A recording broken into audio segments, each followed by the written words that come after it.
Hello and welcome everyone. We Weeb online, and today I'm gonna continue the series What If Naruto Was the Western Emperor Part 2. If you enjoyed this video, please give it a big thumbs up, and to watch more videos like this, subscribe to the channel and turn that bell notification on so you never miss an upload. Now wasting no more time, let's begin. Nothing much happened after the incident with the Uchiha. Anko noticed Miu didn't wear a bra like her, so she inquired as to what else she didn't wear. Anko left with a nosebleed and muttering about leaving her underwear behind when Miu told her that she felt any lingerie was too constricting and didn't wear it. Rock Lee was disappointed that the only spandex-clad girl was already engaged, but he didn't let it dampen his flames of youth. Rather, he worked even harder in preparation for the upcoming tournament. Sasuke was not even allowed to see the envoys until they left. Tsunade was adamant about it. Despite the elder advisor's protests, they needed to be able to communicate with the West on good terms. And stealing and raping one of the envoys was not a good way to begin. When morning came, the envoys gathered at the gate. Tsunade, Hayashi, and a few others decided to say their goodbyes in person. Kanishi extended his hand to shake Tsunade's before leaning in and whispering something into her ears. They left soon after. They would have noticed that Iam and Tuchai had left with them if they had paid attention. But all eyes were on Kenpachi, who was flaring his chakra for amusement. Everyone else had gone about their business except Tsunade, who was stunned by what Kanishi had just told her. "Come with me, Hayashi and Asuma," she said. They followed her into her house. Perplexed, Tsunade would have chosen the Hokage's office, but he didn't think it was secure enough. Inside her home was a private room built by the Shodaime Hokage himself, preventing any kind of seal or eavesdropper from listening in. "All right, Hokage-sama. What's this all about?" Asuma asked, chewing on an unlit cigarette. He quit smoking after marrying Kurenai for the sake of their child's safety. She was born 2 years after Konohamaru abandoned Naruto to pursue him. His actions devastated him and his brother, who felt betrayed by their father. Kurenai rescued him from his predicament and married him soon after. "Hayashi, it's about the Konohamaru and your children and nephew. They, like Naruto, are still alive in the West." Hayashi froze when he heard the news. He hoped they were safe, but he always feared the worst. Soon, his stoic face shattered, and he fell to his knees, crying all the tears he hadn't allowed to show in public. Asuma, too, wasn't holding back and was crying. Tsunade felt a huge weight lifted off her shoulders. Naruto had survived. Tsunade revealed her plan after they had shed tears. "I'll go watch the tournament. Konoha can survive without me for a while. No doubt the Kage from the other village will also attend. They would never pass up an opportunity to see the West without risk. I'm taking Shizune as part of the escort, and I'm inviting you too as well. I'll be there. Anything to be reunited with my children and nephew." Hayashi stated, "Is it okay to bring my wife and child? I had planned to compete in this tournament, but I don't feel safe leaving them here alone without me," Asuma inquired. Tsunade considered it before agreeing to his terms. "I failed you once before, Naruto," Tsunade thought. "I'm not going to let anyone stop me from seeing you again." At Akatsuki Station, the West has sent invitations to all of the major villages and has decided to invite Oto as well, Orochimaru reported, to plan for the future. Everyone had summoned shadow images of themselves to the base. It had been difficult to capture the Bijus, and now they had all vanished except for Gaara and B, who were well protected. They cornered some of them several times, but they all managed to escape due to mysterious circumstances. Gaara defeated them in his own village, but not without some mysterious assistance. Deidara's bomb burst at the last second, allowing Gaara to recover and push them back. Gaara was better prepared for the bomber the next time. It didn't help that Itachi and Kasama went missing. Tobai's hypnotized Sanbai Jinchuriki also mysteriously vanished. He'd been deposed and was about to be executed when something intervened.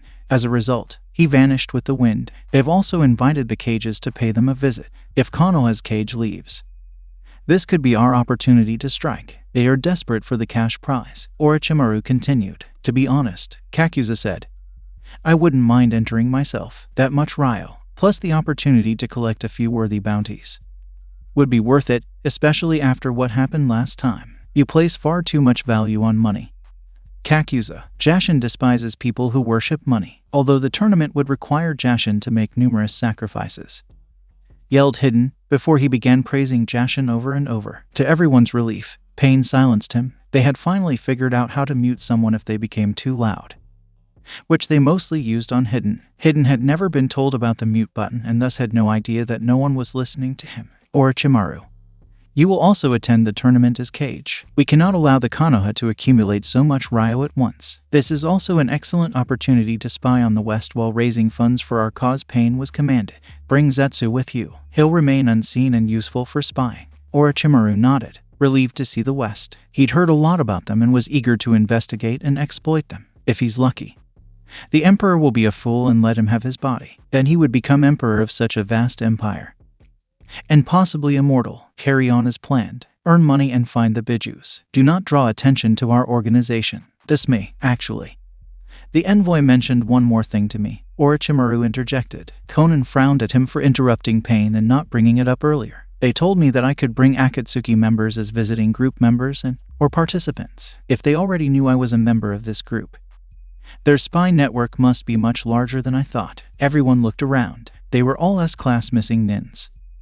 And they were all invited to the tournament. Okay, then. Hidden, Deidara, and Kakuza. You will all take part in the tournament. Hidden will compete in the weapons-only tournament, while the other two will compete in the final. Dismissed. All right. I have more people I can sacrifice for Jashin. Hidden yelled out. Nobody could hear him because the mute button was still on. Returning to the envoys. So, how are we getting there? I am inquired as Kanishi carried her. Miu gave her a dirty look but understood that they needed to get to their destination as soon as possible. Tsuchai was being carried by Kenpachi. We're not going all the way back, if that's what you're thinking, Kanishi responded. They came to a halt before Yakairu pulled out a gun and fired a flare into the sky. A loud rumbling noise could soon be heard. Tsuchai and Iam stared up at the sky in awe and shock as it fell. We're going back in style, Miu said as they all piled into the car and drove back to the west. Within the palace, Naruto was attending his regular council meeting. His council was actually quite clean, because each member had to be tested and pledge loyalty to help the people rather than themselves. Back in his office, he had a clone doing paperwork. He exhaled a sigh. Oh, how he adored abusing shadow clones. It was extremely beneficial. It was perplexing why none of the other cages had ever used this jutsu. He gave a slightly sinister grin. Hinata and he would use it during their bedtime activities. There were so many different approaches they could take. And Hinata appeared to be more perverted than him. Wasn't it always the quiet ones who stood out? You're doing it again. Naruto-sama, Fufu, reprimanded Ukai, one of Naruto's greatest generals. Naruto jerked his head out of his reverie. Ukai used to scare him a lot. His personality and the way he acted around people bothered him at times.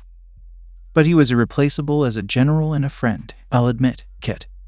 Your vixen keeps you entertained and wanting more, Kurama said. We have received word that all of the villages have accepted and will meet in the Land of Spring, a counselor announced. Naruto smiled. This would be a lot of fun to see. After a month, after receiving invitations to the tournament, each village held its own mini-tournament to determine who would attend. Their decisions were quickly reached, and the list was sent to the Pakara merchant house. Everyone was surprised to learn that the merchant house that had made such an impression on them by bringing foreign goods belonged to the West. They were wary of them but decided it wasn't worth attacking for fear of upsetting the West. And they had such high-level seals in each of their stores that breaking in was not worth the effort. The following was the list: Sasuke, Lee, Kiba, Guy, Heidki, Shaoji, and Sakura, Taijutsu, the Suma, Yugao, and 3 random Jounin, Chunin, Sasuke, Kiba, Shikamaru, Shino, Anko, Sai, and Tenzo are all mixed up. Tsunade, Shizune, Hayashi, Kurenai and Child, Hana, Ino, Hamura, Abisu, and Uruka are among the guests. Suna, 5 random Jounin, Chunin Taijutsu, Temari, Matsuri, and 4 other random Jounin, Chunin, Temari, Baki, and 5 random Jounin. Visitors include Gaara, Kankuro, Chio, and 2 civilian council members. Taijutsu, C, 4 random Joinin, Chunin Kumo, Darui, B, Samui, Atsui, Karui, and Amoy have weapons. A, B, Darui, C, Samui, and others. Visitors include Mabui, J,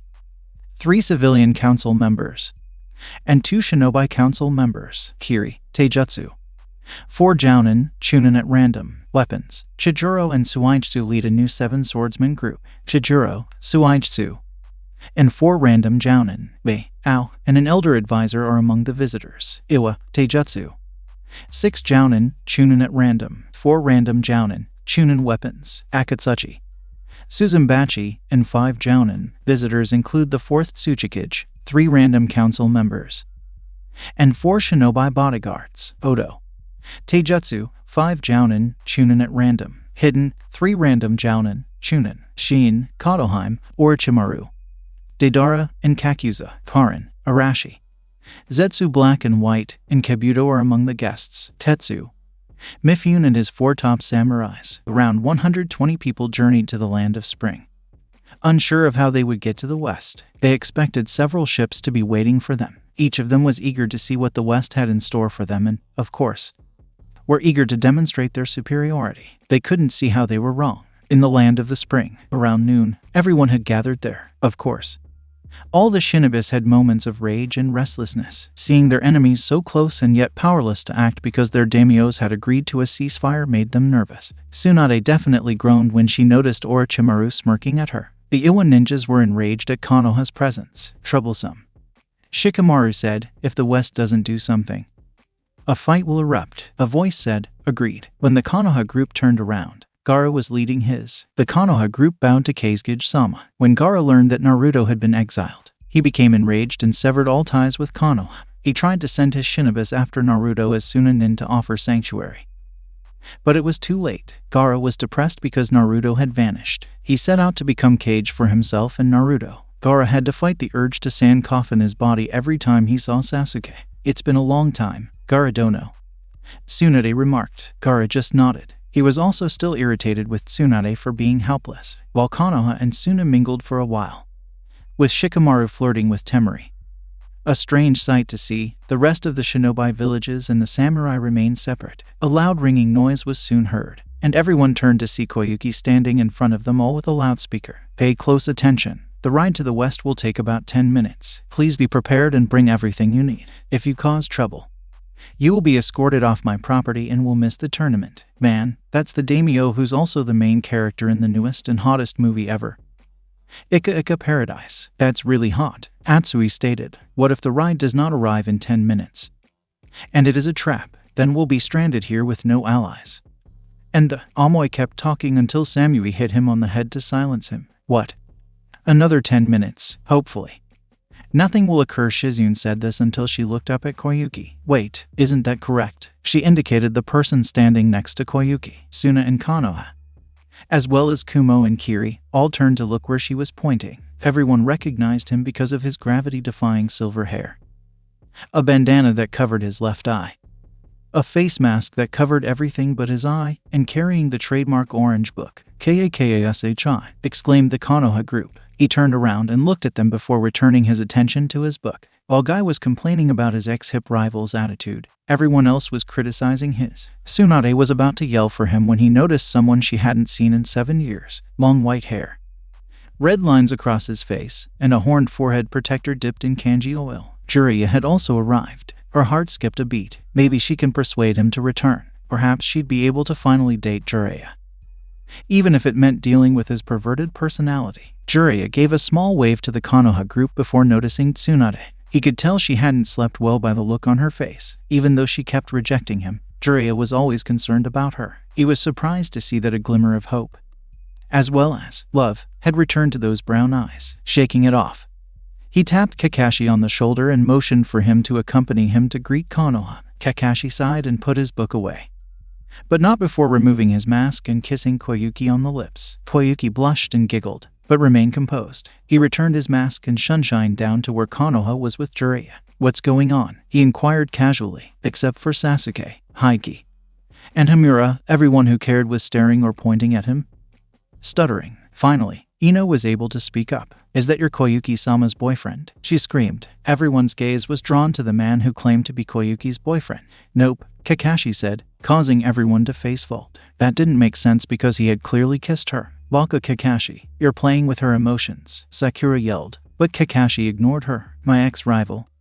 You're so old. You should never play with a maiden's emotions, Guy exclaimed, with Lee standing by his side. Guy, did you say anything? Kakashi inquired, prompting Guy to cry crocodile tears. What are you doing if you're not dating her senpai? Tenzo inquired. She's my fiancé, Kakashi stated casually. When that announcement was made, everyone froze. They had just noticed that Kakashi, like Koyuki, was dressed in fine silk robes. Yes, Jiraiya confirmed. He and Koyuki-sama are planning to marry soon. He even played the male lead in my film. With a perverted grin, he said, What? That's not cool, Atsui moaned. You've already been defeated by that man's move to attract a woman like her. You must be smooth, like a groove-wrapped bee, who was immediately subjected to A's iron claw. Well, it was nice to see most of you. I need to return to escorting my fiancée, Kakashi said before shunshunning back to her. Jiraiya was about to do the same thing when he felt something tug on his clothes. When he turned around, he was surprised to see Tsunade still holding onto his clothes, except this time she was like a child who had lost her way and was now clinging to him for dear life. Tsunade Heim, Jiraiya inquired. Tsunade sobbed. Please don't leave me. When you left, I had no idea how much you meant to me. After 7 years, I finally get to see you. Don't leave me so quickly now. Jiraiya's heart broke seeing her in this state. So he hugged her, surprising Tsunade. Tsunade would normally punch him for being too affectionate, but this hug felt warm and comforting. Don't be concerned, my Heim. Everything will be fine. I'll be back soon.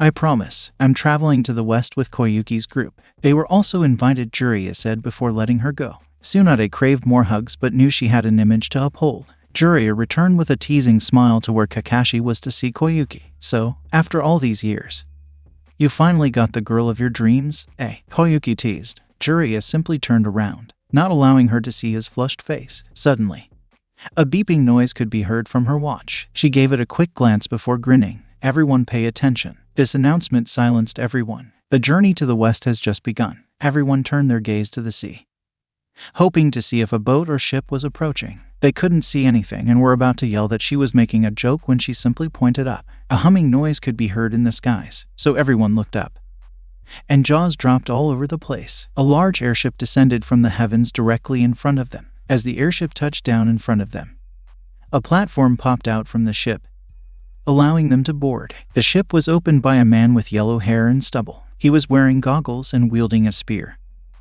and his entire aura spoke volumes about him. Here was a man who had been to and fought in many wars. At this airship, everyone became a little afraid of the West. It was common strategy that whoever had the higher ground had the advantage. Here, the West could always have the upper hand. Okay, punks. My name is Sid. Highwind is the name of this lovely lady, and I'll be your captain for the day. The man formally introduced himself. I'd like to go over some ground rules with you because I don't want to be your babysitter for too long. First and foremost, do not fight in my ship. 2. Don't irritate me. 3rd, don't mess with my team. 4.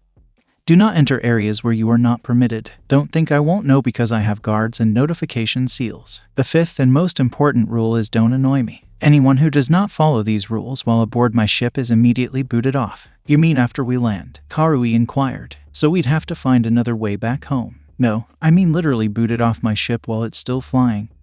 Sid clarified. It'll be about 10 kilometers from the airship to the ground.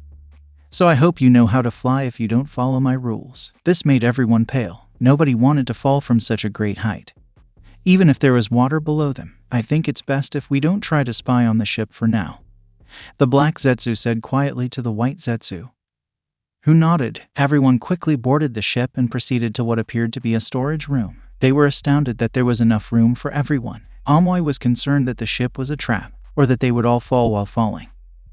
And this was just the beginning of his list of extreme concerns. Sid became irritated with him and duct-taped his mouth shut, deciding that it wasn't worth kicking someone off just yet. The Kumo group actually thanked him for his assistance. The airship's engine soon started, and everyone could see and hear the ship's blades rotate, making a chopping noise before becoming a hum. The platform was closed, and the airship was launched back into the sky. This made everyone nervous and amazed. After 20 minutes, a melodious ringtone was heard, followed by a voice. Take note, everyone, this is Shira, your ship's vice captain. You can now move freely around the ship. You can see the view from above if you take the stairs up. Please keep in mind that any room marked staff only should not be entered. If you don't, here's what happens. You'll be kicked off the ship, and I'll have the pleasure of doing so. I've even got a plank for you to walk off before I kick your ass. Sid was interrupted. You will be forced off the ship in an unpleasant manner. As he stated, please, however, enjoy the view, Shira continued. That is all. Another ringtone signaled the end of the announcement. Everyone exchanged glances before scrambling up the stairs for a bird's eye view. Even though most of them were trained assassins, they couldn't help but wish for a bird's eye view. Many people wished to be able to fly. Sasuke, along with a few others, simply brooded in the storage room. Tsunade took in the scenery But her first priority was to locate Jiraiya. She finally found him talking to Mei after searching high and low. She walked over to him, her hands shaking. She could tell the woman was flirting with him and didn't want to miss out. She grabbed Jiraiya and stormed away, apologizing and dragging him. Mei was disappointed at the loss of her opportunity. "Don't worry, milady," Ao assured her. "That particular moment will never be repeated. I'll make a point of delaying anyone who interrupts your conversation. The moment won't happen, always delayed. Single." The Mizukuge reasoned. "That moment when you won't be single will always be delayed." It meant, "Shut up, Ao, or I'll kill you," Mei threatened, causing Ao to sob. Jiraiya finally had enough of being dragged and healed and stopped Tsunade in her tracks. "Tsunade-heim, what's the matter?" he inquired. Tsunade whirled around and kissed him hard, so he didn't get an answer. Jiraiya was taken aback by the sudden movement but did not object. Instead, he kissed her back, pushing her up against a wall. They came to a halt when they needed to get some fresh air. "I missed you," Tsunade muttered, "but don't get used to it. Still, I have an image to uphold. I wouldn't have it any other way," Jiraiya replied. When a commotion drew their attention, they would have kissed again and perhaps found a room to explore further. They turned around to see an Iwa ninja harassing one of the crew members while attempting to enter a restricted zone. Many of the shinobis were watching with bated breath to see how this would be handled. A slim woman with brown hair and glasses then passed by. "Please, sir, do not try to cause any further trouble, and we will disregard this incident," the woman said. "Do you think you can summon me?" "An Iwa Jounin, return to whoring yourself, slut," said the Iwa nin. Unaware that he had just sealed his fate, a spear flew right into his shoulder, lifting him off the ground and propelling him about 10 feet before pinning him to the wall. Everyone turned to see Sid had thrown it, and he was furious. Nobody dared to stand in his way, so a direct path was formed between him and the idiotic ninja. Sid yanked the spear from his grasp and dragged the Iwa nin along with him. Everyone was watching him to see what would happen. "Take out the plank. I'll be able to use it again," Sid stated. The crew members happily agreed, and soon a door with a plank sticking out was opened. Sid compelled the shinobi to step onto the platform by putting Chakra on his feet and sticking to the plank. The shinobi did his best not to fall off. "All right, you've broken all 6 of my rules," Sid declared. Everyone was perplexed because he only said 5 words and repeated one of them for emphasis. What's the 6th rule?" a random Kumo nin inquired. "Don't insult my wife Shira," Sid said, freezing the Iwa nin. He knew he was screwed, but he wasn't going down quietly. "Say this is madness if you want to live for 4 more seconds," Sid said before he could do anything. "This is madness," said the Iwa nin, perplexed. He had no idea he was creating his own death scene. "This is HIGHWIND, exclaimed Sid, recreating a kick he saw in a Spartan movie. He obviously didn't use the same line, but he didn't have any good ones, so he thought the name of his ship was appropriate. The Sparta kick pushed the Iwa nin over the edge and off the ship, as the poor Iwa nin vanished from sight.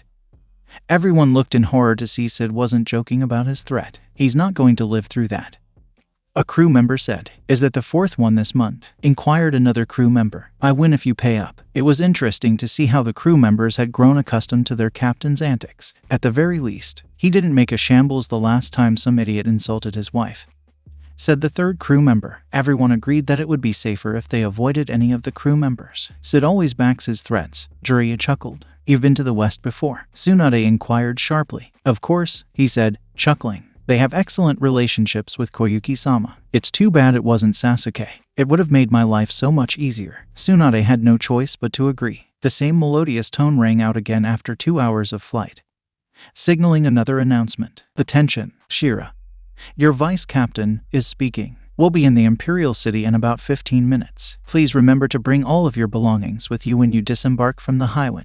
We will not be held liable for any items that are misplaced." Looking through the windows now, you should be able to see the Imperial City approaching. Everyone was eager to see the city. Soon, the clouds parted, revealing the city in all its splendor. It was enormous, far larger than Konoha or any of the shinobi villages. There were so many buildings and streets, and there were towers everywhere. Despite this, the city's busy streets were well organized and beautiful. The scenery was stunning. The Imperial Palace, in all its splendor, stood in the heart of the city. They could see a massive Colosseum on the far right, where they would fight. The Easterners couldn't wait to put their skills to the test against the West, hoping to show them what chakra was all about. Those who were not prepared would learn a painful lesson before disembarking its passengers.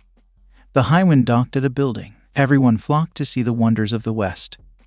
and some had plans to liberate their technology. They were stopped from leaving the building by a group of people wearing blue uniforms. 3 men appeared in front of them. The mere sight of them sent a warning signal to all Easterners, especially the tall white-haired man wielding a 6-foot-long sword. Mifyun's blood was boiling with excitement at the prospect of facing such a worthy opponent. "Welcome to the West's Imperial City. Zack is my name," introduced the man with long spiky black hair. "And a prominent widow's peak cloud is the name of the blonde here. And Sephiroth is the name of the white. We are the leaders of the soldier police force. Before you go exploring our city, there are a few rules you should be aware of." Cloud took a step forward after explaining the rules. "Let's start with your assigned quarters. Each village will receive one large house. You can divide the rooms however you want. You cause trouble, we come in and kick you out, and that's the end of the story. The houses are all in the same section of the neighborhood, but far enough apart to provide privacy. The tournament, on the other hand, is in the Colosseum. You'd have to be stupid or really bad with directions to miss it." Zoro sneezed somewhere else. He advised, "We have zero tolerance for those who violate our rules," Zack said. "We'll sick Sephiroth on you if you break them, and it's not going to be pretty." To make a point, Sephiroth drew his sword and slashed a box 12 feet away from him. Most people didn't even notice him swinging. A crowd could be seen approaching. Kumo, Kiri, and Iwa gasped as they got closer, recognizing some of them. "You're alive, Kiritsuchi," exclaimed Akatsuchi. "How?" Tsutomu appeared irritated and terrified. "Tsutomu tried to have me killed so he could become Cage," she spit out. Tsutomu was staring at Akatsuchi with murderous rage. "I only made it out alive because of the Emperor." Yujiro-chan, Killer Bee said. Samui knocked him away before he could move to hug her. "One-sama." Samui cried out for the first time, despite the fact that they were not blood relatives. Samui looked up to Yujiro and was devastated when she suddenly vanished. There were rumors that Akatsuki had kidnapped and murdered her, but nothing could be proven. "Hey, it's that cat bitch we were hired to kill," Hidden exclaimed. Kumo as a whole turned to look at Hidden. They now knew who was responsible for her capture. "Great job, idiot, on keeping your mouth shut," muttered Kakuza. "They now know who hired you," exclaimed. He was irritated that someone had hit his ninja, especially someone he considered family. "I can tell you that," Yujiro said. "Some members of the civilian council were present. They disliked me and paid Akatsuki to have me killed. The poor civilian councils had to put up with attempting to kill them." Yujiro, thankfully, was able to calm him down and tell him which ones they were. It was fortunate that those who had traveled with them were unaware of it. "Yudakata, how did you get to the west?" Mei inquired. "I was ambushed by some strange people with orange hair. I would have been apprehended if it hadn't been for some mysterious assistance," Yudakata responded. 2 more people stood to the side, awaiting the end of the greetings. Everyone was soon led to the location where they would sleep. The houses were large enough to accommodate each village and had enough beds. As the guides left, one man in a cloak with blonde hair approached Konoha, his gaze fixed on Sasuke in particular. This irritated him, so he chose to respond. "What are you looking for, commoner?" Sasuke scowled, just looking at the man who tried to steal Kanisha's fiancé. The man said, raising an eyebrow and laughing. "That man is unworthy of such a woman. She should be with me." A member of the elite, Sasuke stated. "The last person just laughed when I mentioned it. He had long red hair with a pink tint and green eyes, as well as delicate features." Atsui approached that person, attempting to flirt. "Want to show me around? You look fantastic," Atsui stated. Yujiro grimaced, knowing what was about to happen. "Thank you very much, but you do realize I'm a man, right?" he said. Atsui's face cracked, as did the faces of several shinobi who wanted to ask him out. Mistaking him for a girl, Sai turned to Sakura and said, "Look, even a male outperforms you in terms of beauty, ugly. Perhaps you should go seek advice. Though I doubt it will help, ugly banshee." Sakura wailed and screeched at him. "Please accept my apologies. I have yet to introduce myself. Shuichi is my given name, but I also go by Kurama Tanimoto.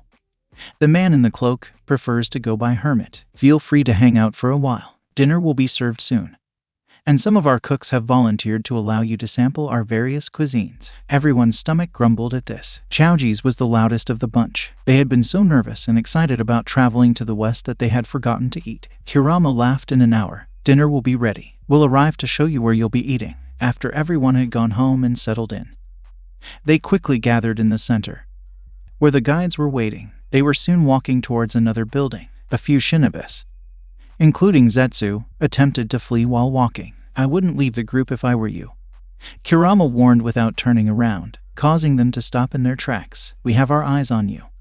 And if you try to break those rules, your life is forfeit." One Odo shinobi disregarded the warning and attempted to flee into one of the forbidden zones. A blur passed her before she could even get 10 meters away. The shinobi ran for another 5 meters before being dismembered into 15 body parts. Everyone turned to see a short man with ridiculous spiky black hair, black clothes, and a bloody sword and a white headband had arrived. Was it really necessary to slice the poor woman that many times? Kurama inquired. "I sliced her once for every meter she walked. It was appropriate enough," Hiei shrugged. Many of the Eastern shinobi's confidence in winning the tournament began to dwindle. They had been repeatedly shown that Western warriors could easily defeat them. They soon arrived at the dining hall. Everyone sat in their villages, except Samui, who couldn't seem to get away from Yujito.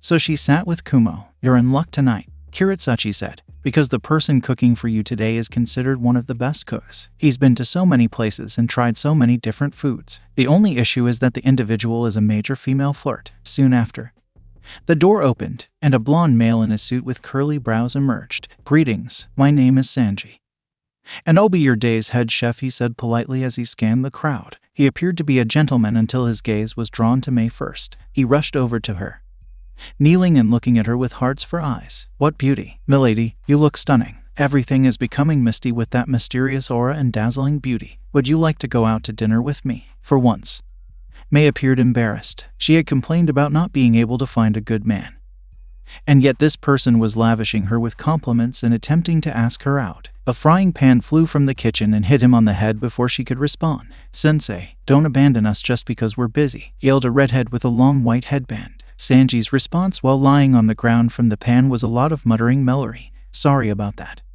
Soma-kun," Kuruma apologized as he led Sanji back to the kitchen. When they looked inside, they saw chefs getting ready to cook. "Yukihira, I'll cook more than you and win," said a man with blonde hair. "Bring it on, Takumi," Soma said. "HMPH.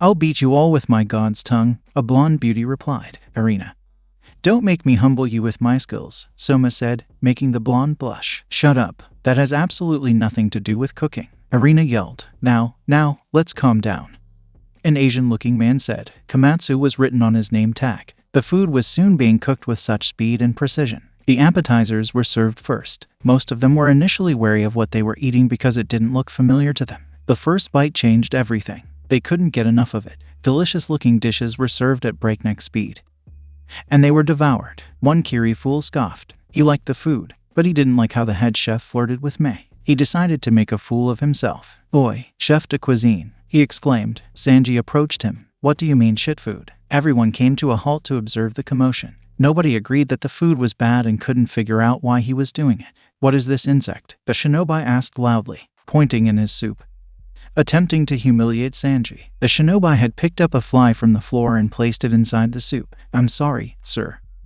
but I can't tell you. I'm not an insect expert," Sanji responded. Everyone tried to keep their laughter to a minimum in response to this comeback. The humiliation was turning the Kiri shinobi red, and he threw his dish at Sanji. It swerved and shattered the fall. "Who do you think you are? A lowly cook," he growled. May and Al were about to reprimand their own shinobi for his behavior when Sanji spoke up first. "You could have simply removed the fly from the soup. It was still edible. There is no need to throw away food," Sanji replied, his eyes obscured by shadows. "Shut up and die," yelled the shinobi, punching him before anyone could even stop the man. They witnessed another shocking scene. The Kiri shinobi was doused in his own blood 20 seconds later, his face beaten to a pulp. He was directly supported by one of Sanji's legs. What surprised them was that the cook was only using kicks to beat the ninja. "Wait, is that all?" Sanji inquired, pulling a cigarette from his pocket. He pushed the man aside and returned to the kitchen. The shinobi was barely conscious, but he refused to give up. He charged towards Sanji with a kunai in hand, intent on stabbing him. Sanji abruptly vanished from the man's sight, perplexing him. Then he heard Sanji mutter from the side, "Anti-manner kick course." The shinobi felt a powerful kick up his spine before he could respond. He was in so much pain that he didn't notice his body collapsing and falling through the ceiling. "I guess he didn't need desert," Sanji said calmly as he lit his cigarette. Soma peered into the kitchen to see what was going on. "Guys," Soma said, "head chef Sanji just knocked someone out of the mess hall again." "Which kick was it this time?" Komatsu inquired, "given that the hole is at the ceiling this time, It's most likely the anti-manner kick course one. Idiot most likely insulted him and threw away food in front of him, Takumi stated. The Easterners were becoming increasingly concerned. After only one day in the West, they were completely exposed. For crying out loud, their cook could beat a shinobi. The desert arrived soon after. As the shinobis and samurais finished their meals, Sanji emerged, flirting with any woman he saw. Nobody was surprised when he skipped Sakura, causing her to screech once more. Shikamaru, on the other hand, thought it was too much trouble and used his shadow possession jutsu on her, knocking her out onto the wall. Sanji-kun, could I get a refill for myself and my younger sister Samui? Yujito stated. Yugitochwannnhii. Swan Samui as he whirled away to get a refill. He's weird, Samui grumbled. Bet he is, but he still cooks delicious food, even though he flirts frequently. He remains a gentleman, Yujito responded. Mei's eyes were still a little hazy after Sanji's compliment. A man with the ability to cook, be sweet, and even fight. His flirting could be improved, but he was still one of the best men she'd ever met. The West has some fine men, Mei said, licking her lips. Her party began to disperse, knowing she was on the lookout for men tonight. The shinobis and samurais were about to leave after dinner when one of them inquired about the fate of the Kiri ninja. I had almost forgotten about him, Sanji stated. I've already called the hospital to report that someone insulted and wasted food again, Irina said as she stepped outside with Soma in her arm. Thank you, Irina-san.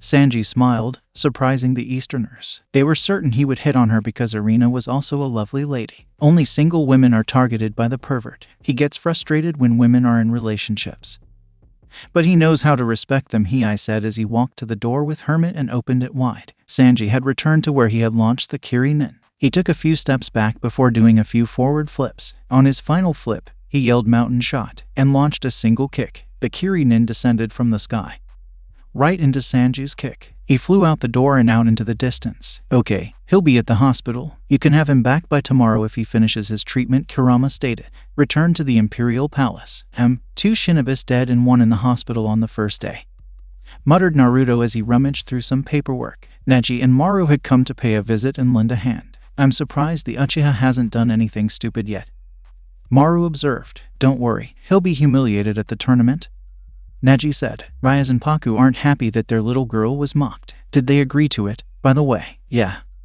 Naruto agreed. This tournament is going to be exciting. The Easterners were led back to their respective homes and allowed to sleep. They were all having second thoughts about winning the tournament, except for a few select individuals, such as Sasuke and Heike. Sasuke believed that everything belonged to him, whereas Heike simply believed that fate would grant him victory. Both had a large log launched in their asses. Morning had arrived, and the Easterners were waking up. Some of them were heading to the training fields that the guides had shown them earlier. The afternoon passed, and the guides returned. We've been ordered to give you a tour of our hospital and our combat school, both of which are located in our village. You'll be able to see what makes our community unique, Kurama stated. However, you can only pick one because we're leaving at the same time. The groups were quickly divided, with the medical teams interested in the hospital and the combat teams interested in the schools. Okay, I'll take the lead on the hospital tour. The school's tour guide will arrive soon, Kurama stated. Everyone noticed a woman with scarlet hair approaching. Some were perplexed by her attire,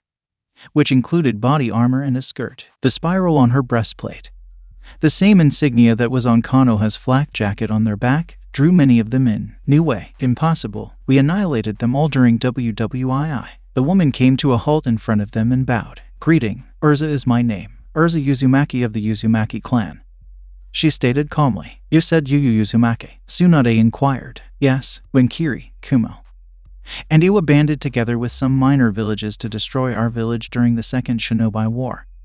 A group of us fled to the west. The majority of our warriors died, but not before we had eliminated nearly all of our opponents. In fact, it is Konoha who owes us debts from assisting in the creation of their village to many others. Debts that they did not appear to be interested in repaying based on our observations of a certain Uzumaki. Urza frowned. Some Konoha ninjas hid their faces in shame, while others did not. HMPH. If you're referring to the Dobe, don't bother. He was garbage, and he belonged on the bottom of my souls. Licking my feet, Sasuke boasted. Urza's sword was right at his neck, he realized. When did she get a sword and move? She was unarmed, exclaimed many of the shinobi. One thing is certain.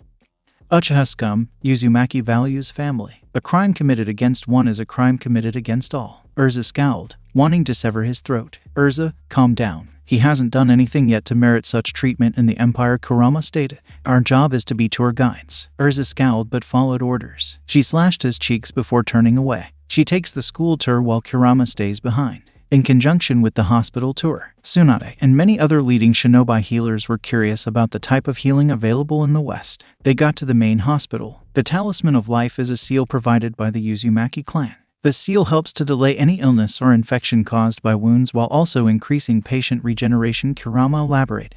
They were all drooling over that seal just by reading that sentence. Do you only have them in this hospital? Inquired Ino. Oh no.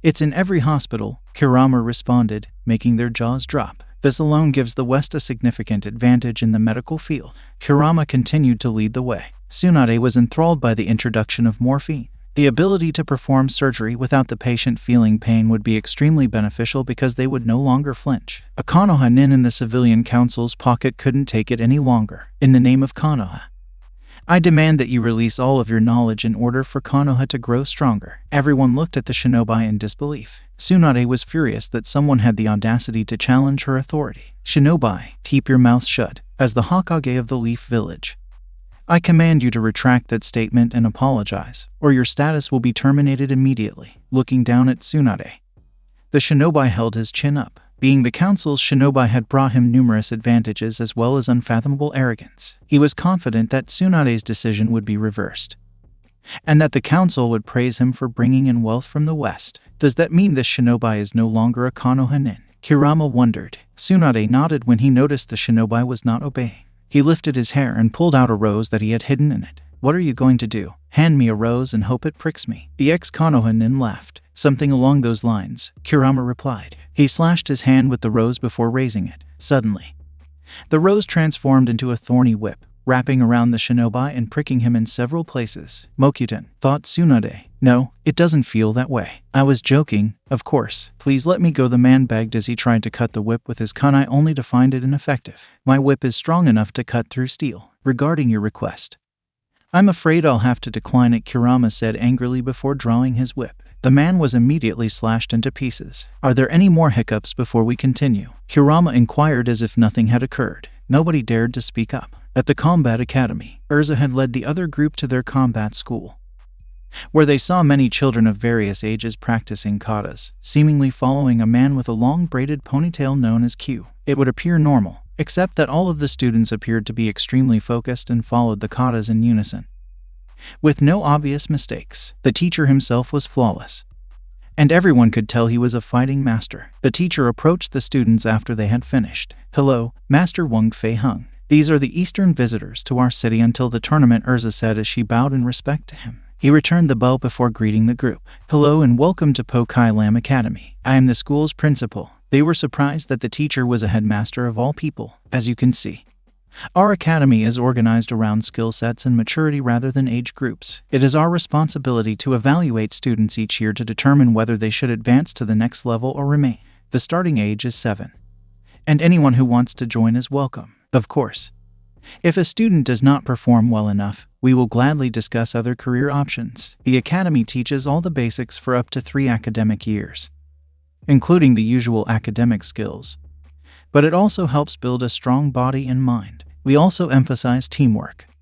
So instead of having graduated shinobis perform D-ranked missions, we have our students do it. It will be taken by a group of 3 students, and who goes with whom will be determined at random. After all, it is necessary to learn to adapt and meet new people. When a student graduates from the academy, they can choose which field they want to pursue. Most professions have continuing education academies, such as Soldier Camp and Shinobi Academy, while others are apprenticed by masters. Some of them were impressed with the system and were considering attempting to replicate it. Akumo Shinobi, on the other hand, felt a strong nationalism towards his village and believed theirs was the strongest. He observed the headmaster and felt confident that he could easily defeat him. He could prove to everyone that Kumo was the best if he defeated him. Please excuse me, Mr. Headmaster. I'd like to compete with you to see who is the best, Kumo Shinobi stated. What exactly did you say? We've given you a tour guide, and you want to ruin it for the sake of your ego. Get ready to be punished. Urza snarled. Her body suddenly glowed,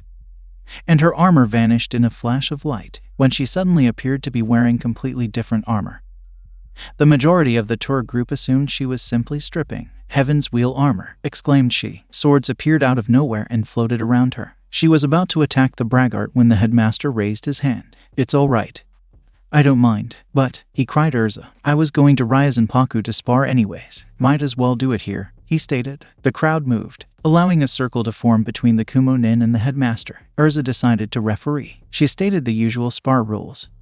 Taijutsu only. As she threw her hand down, the shinobi ran forward, intent on ending this. That was his last thought before he was knocked unconscious. It seemed to happen in slow-mo for the viewers. The shinobi had been running into the headmaster at what seemed to be his top speed. Wang Feiheng shifted his body so his right leg was facing his enemy. All of a sudden, a barrage of kicks from his right leg shot out, hitting the shinobi all over his body. He ended it by jumping into the air and back-kicking the shinobi with his left. The Kumo Nin was in a daze before he fell unconscious. The tour group felt a chill up their spines. Those kicks were so fast that they swore there had been no shadows when he kicked. Urza ignored the man in pain and continued with the tour. After everyone had gotten back from the tours, each village went into their respective dorms to share what they had learned. It wasn't pretty, for it seemed that the Imperial West was ahead of them in education styles, medicine, and technology. Their only hope was to try to form an alliance with the West and hope that they would be willing to share their resources. Tsunade herself was hoping to see Naruto again. The big day had arrived. The tournament began with the launch of fireworks into the sky. Normally, tournaments last about 5 days.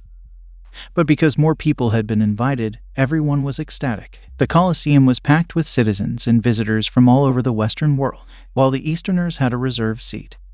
The cages who were not competing in the tournament were invited to sit with Koyuki, who had a personal seat with Kakashi and Jiraiya near a seemingly empty box. Orochimaru and Tsutomu declined, while Tsunade, Gaara, and Mei accepted. A large plot of land lay in the center of the Colosseum. It was 4 times larger than Konoha's stadium. A woman in the center wore cute clothes and had fox ears and tails. "Is that a fox girl?" Mei inquired. One of the room's guards nodded. "Do you guys accept demons?" I inquired. "We make no distinctions between them. They have the same right to life as we do. After all, you had no problems with," a guard said. This surprised them all because they hadn't even realized he was one. Before they could say anything, the guard raised his hand to silence them and pointed to the center, indicating that it was beginning. "Dear ladies and gentlemen, my name is Kodo, and for the next few days, I'll be the announcer. As you may have noticed, the tournament format this year is different. Instead of our brave fighters bashing each other's guts,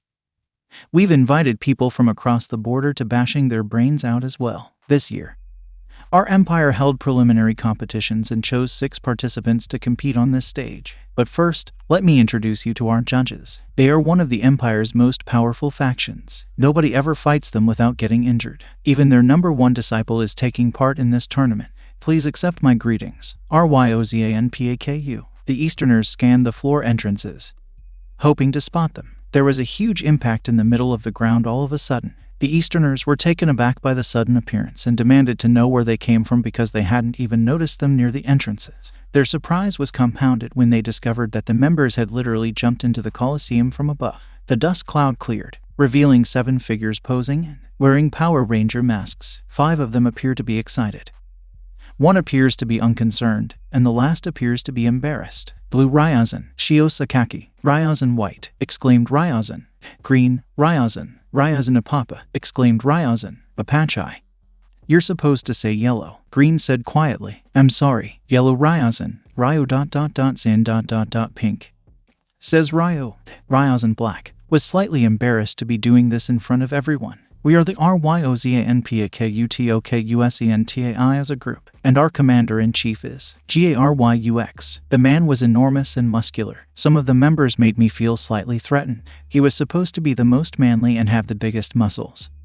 But now there were several whose muscles appeared comparable. Everyone applauded Ryazanpaku's arrival because they were known for their martial arts. Wang Feiheng was one of the additional referees invited, and the other was a surprise to the visitors. This person, who had red hair, appeared to be dressed in the manner of a jester. He had a teardrop drawing on one cheek and a star drawing on the other. And for our final referee, let me introduce you to one of the Uzumaki clan's elders. Uzumaki Hisoka Aka the Magician. How many Uzumaki managed to flee our dam invasion? We lost almost all of our forces trying to wipe them out, Tsutomu and many of his shinobi thought. Now that we've introduced our referees, will all competitors come down to the middle so everyone can see you while we give you your instructions? Kodo asked. All of the competitors were soon on the field. Some were nervous, while others were at ease, while Sakura cheered him on.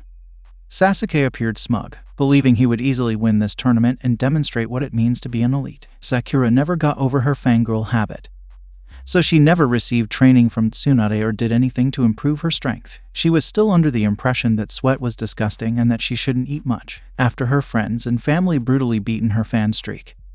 Ino was fortunate to become Tsunade's apprentice. As the Taijutsu contestants were announced, several television screens flashed on, displaying each contestant's name, picture, and village for the audience to see. The Easterners realized who was representing the West for the first time. Kanishi Shirahama, Hoshi Ryu, Lockhart, Tifa, Luffy, Monkey D, Hyuga, Neji. What the heck? The Konohanins all did a double take when they heard the last name that represented the West. He had vanished around the same time Naruto was exiled, but they didn't believe he was still alive. They all scanned the crowd and noticed Neji talking with Kanishi. He'd grown a lot taller since they'd last seen him. He was dressed in a white long-sleeve shirt and white pants, with a blue bandana on his brow. Hayashi simply smiled, relieved that his nephew was still alive. If he was alive, the chances of the rest of his family being alive were very good. However, Heike sneered. This was the errant branch Hyuga who needed to be punished. He wanted to activate the seal right away,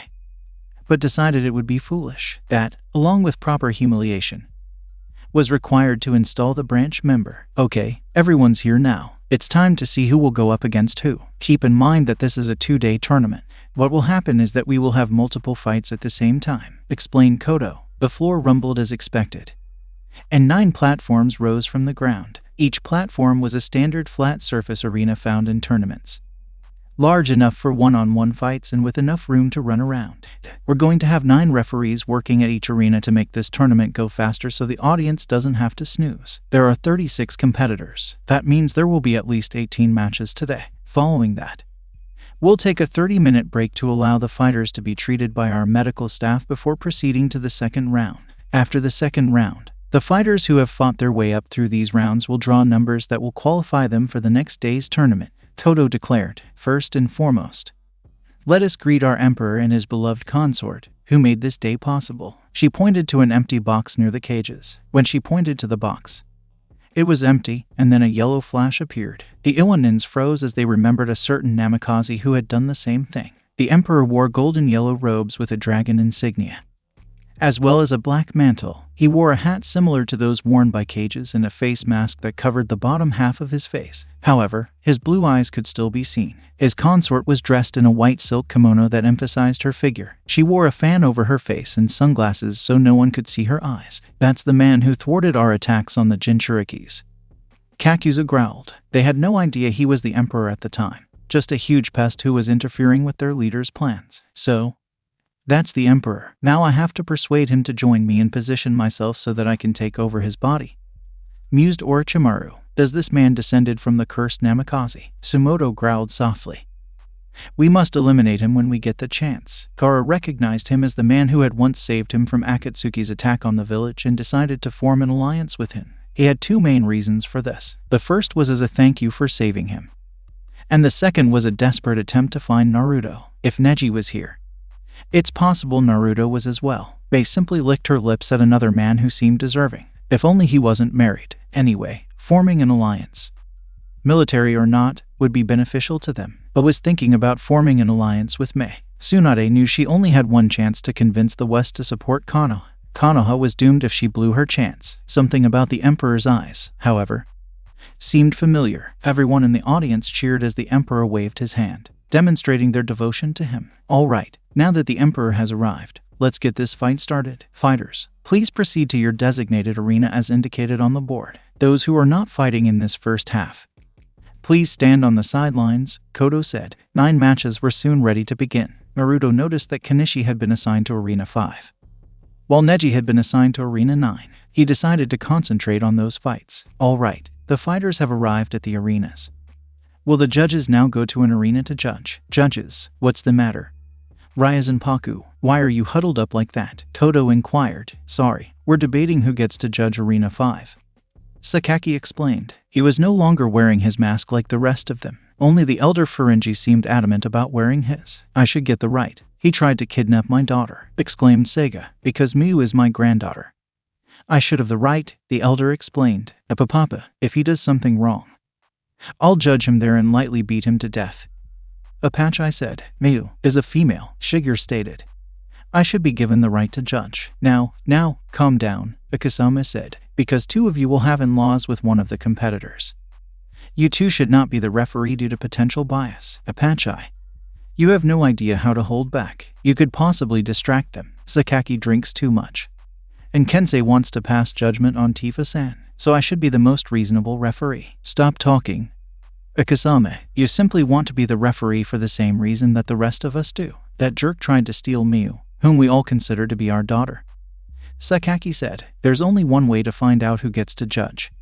Isn't there? In addition, I want to be the one to judge in that arena. Like Sakaki said, Miu is one of us.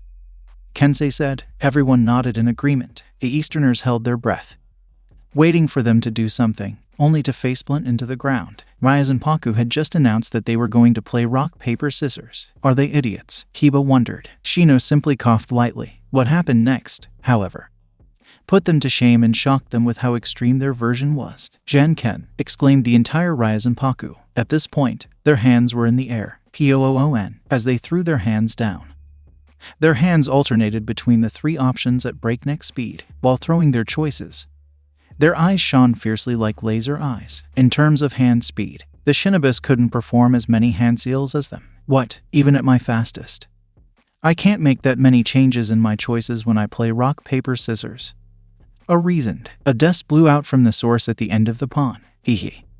I tried to take advantage of you reading me while you were reading me while I was reading you all.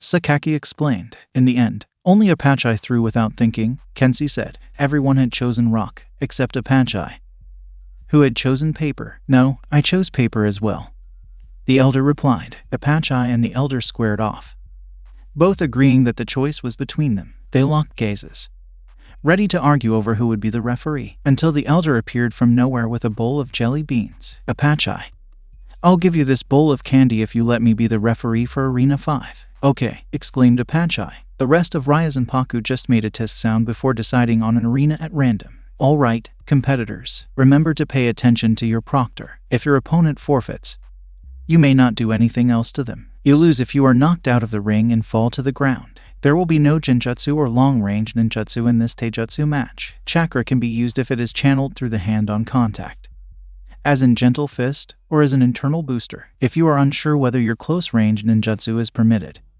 simply ask before you fight. As a body enhancer, any Dijutsu is permitted, but no Genjutsu through the eyes is permitted. We'll find out if you do. Let the battle begin. Arena 5. HMPH. I never imagined I'd have the opportunity to finally show the bitch what a true elite is. After I defeat you, I'll take her as my prize, along with a few select women to repopulate my clan, like Arena. Sasuke mocked. I would never let you win. Plus, you'd have to try to persuade her grandfather, which seems impossible. Kenichi said, striking a fighting pose. HMPH, as if I have to be concerned about some old man. I belong to the elite. He should be pleading with me to take his daughter. Sasuke said, Now. The time for chit-chat is over. Now is the time to fight, the elder said. It was amazing how much he kept his temper in check. That brat Sasuke would be cosmic dust in less than a femtosecond if he had the chance. Sasuke simply scoffed as he activated his Sharingan and entered his Uchiha clan familiar Interceptor Fist. Nothing else could compare. Are you ready, boys? Asked the elder. Begin. Kenichi dashed forward at breakneck speed, surprising Sasuke. His Sharingan had barely read his path, so he blocked the knee aimed at his body. HMPH, you're fast, but my eyes can see right through you, trash. Sasuke was unable to finish because Kenichi suddenly became stronger. Even when guarded, Kenichi pierced it with a massive vertical kick. Nuki Koroi. This was one of Kenishi's most powerful moves, taught to him by the elder himself. As he flew off the arena, Sasuke found himself coughing up blood from the attack. His ribs were nearly broken. Shirahama Kenichi is the winner of Arena 5. By the way, excellent work. It's good to know my future grandson-in-law can protect my granddaughter. The elder chuckled. You, I'll kill you, yelled Sasuke as he prepared to flash some hand signs. The elder had already moved in front of him before he realized it. Stop, you've lost. Don't embarrass yourself. The elder grumbled. Sasuke didn't seem to notice and was about to charge ahead when he tripped. What the? Said Sasuke, dazed from his tripping. Now.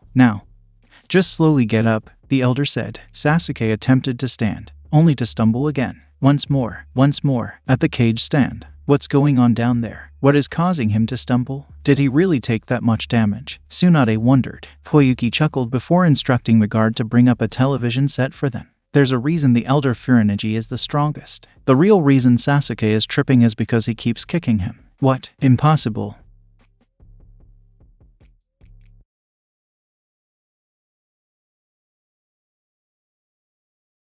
In that case, let us watch a replay of the elder in front of Sasuke, Koyuki suggested. They watched the video at 1 divided by 10th speed and didn't notice anything until it reached 1 divided by 1000 speed. Then they noticed his right leg moving in a blur. They were astounded by the elder's kicking speed. That's all. Screw the other reasons. I'm forming an alliance with the West. They're too powerful to be enemies. All the cages in the booth agreed. It was unfortunate for Orochimaru and Tsumoto that they didn't know what was causing Sasuke's lack of coordination, because they would have done the same thing. Finally, Sasuke had had enough and sulked off to the sidelines. The elder simply chuckled before shifting his gaze to the other matches. Meanwhile, Naruto was laughing with Hinata while holding her. He should have expected the elder to do this after insulting his own granddaughter. He looked over to Arena 9 and saw Neji kicking Haiki's buttocks around the same time that Arena 5 began its match. Arena 9 began its match, so the escaped branch member has arrived at the West.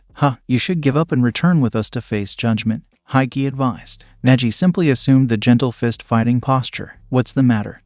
You're afraid to talk, mocked Haiki. Meanwhile, Hisoka simply gave the signal to begin. Haiki didn't even notice the signal until he received 128 palm strikes to the body. 128 palms.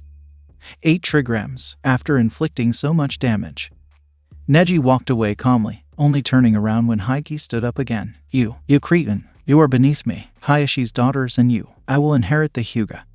And we don't need stray dogs like you. You should die like the stray dog you are. Activate. Haiki made the caged bird hand sign to activate the seal. He was very skilled at it after using it to rape members of his own clan and threaten others. Hayashi stood up and was about to scold Haiki when he noticed Neji wasn't even moving. He was actually smirking. What's the deal with the seal not working? Haiki yelled, repeatedly attempting to activate the seal as Neji approached. Perhaps because I don't have the seal anymore, Neji explained as he removed his headband, exposing his bare forehead. Hayashi felt hopeful when he saw this. The solution to removing the cursed seal and finally uniting the family lay in these lands. But Haiki had a different feeling. Impossible, you're still beneath me. Die. Haiki lunged at him, oblivious to the fact that all of his tenketsus were still closed. Your loss, Kaiten said to Neji as he spun to form a blue dome. Haiki collided with it and flew out of the arena. Fortunately, Hisoka used his power to shoot a sticky gum onto Haiki before he could crash land.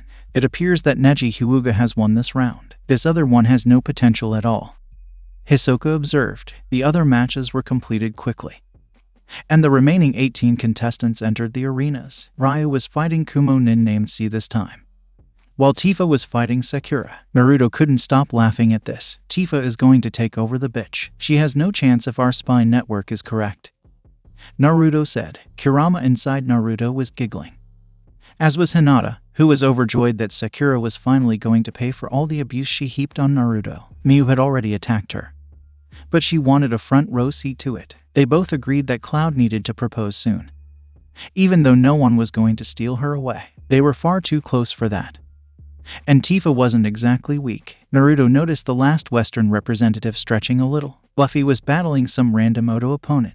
Naruto could already hear his wife Nami encouraging him and urging him to win the tournament. Naruto exhaled a sigh. Luffy was probably one of the strongest fighters and the captain of his ship, but he was easily manipulated by Nami. It wasn't so much that Luffy couldn't fight her as he didn't want to, so he usually obeyed her whims, which were mostly monetary in nature. Of course, Luffy didn't let her roll over him all the time. He was usually in charge of major decisions. In the meantime, the Imperial Palace entrance hall. The Zetsu had entered the palace in order to gather information about the Emperor. Well, that wasn't difficult to enter. Yeah, you're right, the Zetsus said to one another. The shadows all around them moved at once before they even took a step. Members of the Brotherhood emerged from the shadows one by one. I warned you the first time. You didn't seem to want to listen to our instructions, so you'll die as punishment. Before the Zetsus could do anything, they were hit with arrows, daggers, and swords. The Zetsus attempted to flee, but all escape routes were blocked and sealed. How did you notice us? Nobody can spot us that easily, exclaimed the Zetsu. The Brotherhood took a step back to allow them to enter. I am extremely sensitive to plants because they are my power. You've been in my domain since you walked in. He began to transform all of a sudden. On top of that, he developed white hair and fox ears. My real name is Yoko Kirama, even after hearing my warnings.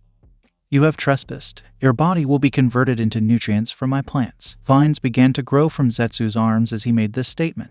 All they could do was stand there and die. Return to the Colosseum. The fight, well, it really couldn't be called that. One of the matches was more of a slaughterhouse. Tifa was pounding the crap out of Sakura. Tifa was disgusted after hearing stories about Sakura's abuse and her attitude toward being a kunoichi. Taijutsu is a fangirl on a diet, which is something no one in her position should be doing. Sakura, of course, imagined herself to be powerful. It was a miracle she became a chunin. Oh wait. Her mother bribed people to get her in. Tifa, disgusted, decided to send a message to Sakura, one that involved her breaking a number of bones. Let me punch you, you big-titted cow, Sakura exclaimed, continuing to miss. She was obviously envious of Tifa's beauty and body. Tifa was being photographed by Kensei, the referee. He tried to persuade her to fight in a bikini, but she turned him down faster than Naruto could get ramen. No thanks, bitch, Tifa said as she punched her in the ribs once more, breaking the fourth one. This is becoming tedious.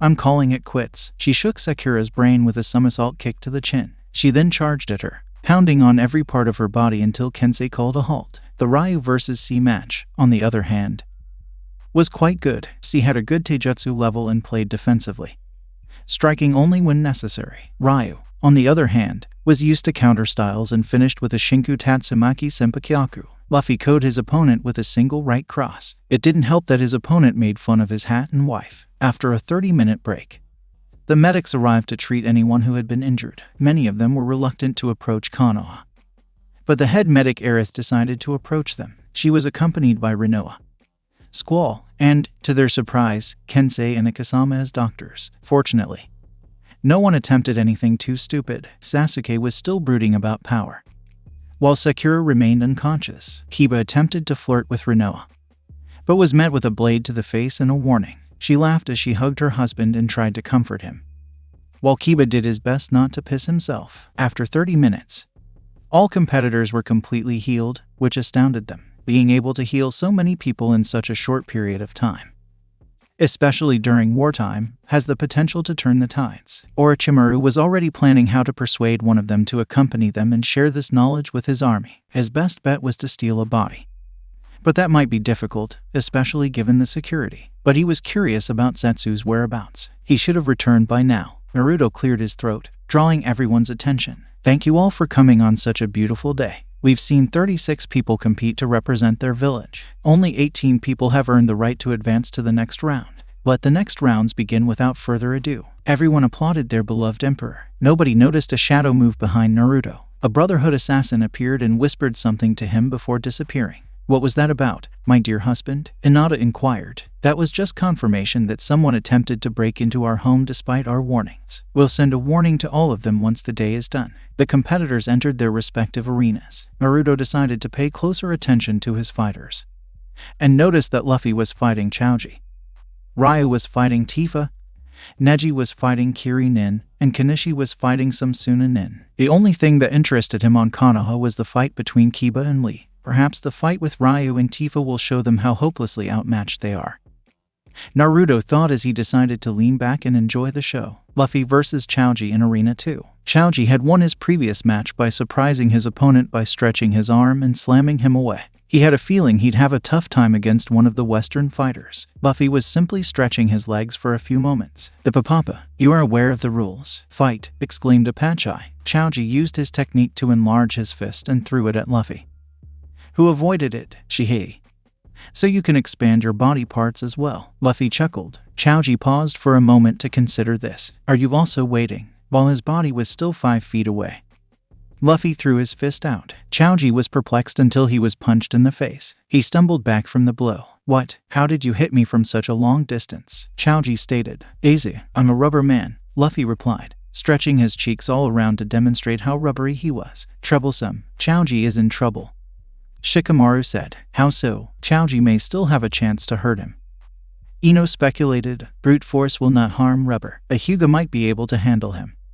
But Chaoji only knows brute force. He'll have a difficult time convincing Luffy to give up. At best, he has to force him out of the ring," Shikamaru explained. Chaoji appeared to have heard Shikamaru, as he used full body expansion and attempted to use the human bullet tank. Luffy paused before inserting his thumb into his mouth. Most of the visitors from the east would have laughed if Luffy's arm hadn't suddenly grown to the size of Chaoji's body. "Gamu Gamu no Giganto pistol," yelled Luffy as he made a fist with his giant hand. It clashed with Chaoji's technique, causing Chaoji to fly out of the arena and allowing Luffy to win. "Shihihi, not bad," Luffy said, squatting at the arena's edge. "What did you eat to get so strong?" Chaoji asked, still trying to keep the world from spinning. "By always having the most important food every day," Luffy said solemnly, drawing Chaoji in a little closer. "Meat." Most people who heard this face criticized it, but Chaoji had stars for eyes. They were soon talking about how much they could eat and how they would compete in an eating contest. Arena 7. Since their names were announced, this was the most anticipated match in the preliminary round. Before striking a fighting pose, both fighters faced each other and bowed in respect. "Show me your strength," Ryu said. "Let's get this party started," Tifa said. "All right, you are aware of the rules," Wang Fei hung. Their proctor yelled, "Fight." Jabs were launched at high speeds, and counters were launched in response. The kicks came in lightning fast. All of the eastern visitors could see how outclassed the majority of them were. In all honesty, the only one who could possibly stand a chance in their group was Lee or Guy, using 7 or even 8 gates. When compared to the other matches, this one was the longest. Ryu made his move after 55 minutes of non-stop fighting. When all of the other matches had already ended, both fighters were covered in bruises, so he only had one chance to get it right. He ducked under Tifa's fist before punching her in the stomach with his left hand. Tifa was out of breath after that single move. But it wasn't the end. Ryu's right fist landed a solid hit on her chin before launching her into the air. Ryu yelled Shin Shoryuken as he finished the jumping uppercut. Tifa flew up in the air after that devastating hit, but she recovered by flipping and landing on her feet.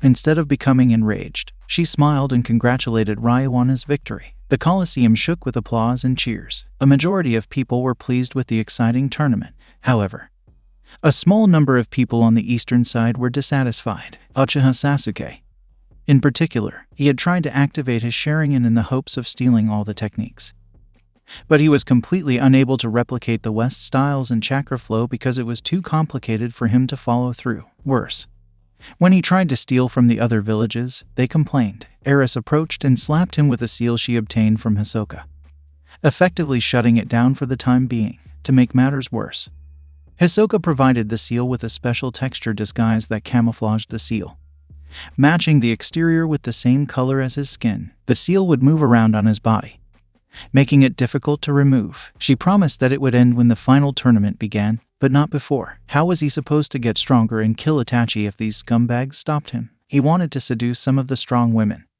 such as Miu and Tifa, but this tournament was making him look foolish. He would be patient. After all, they couldn't keep him from fulfilling his destiny, he reasoned. Naruto stood up, still dressed in emperor garb that concealed his face, to make an announcement. Will all competitors who pass the preliminary round make their way to the front to draw lots? Kenichi, Neji, Ryu, Luffy, Guy, Lee, Akumo Nin, Suna Nin, and Iwa Nin advanced to the front. They quickly drew numbers and were assigned to positions on the fighting tournament table. First Suna, second Kenichi, third Neji, fourth Lee, fifth Iwa, sixth Ryu, seventh Guy, eighth Kumo, ninth Luffy. All right, folks.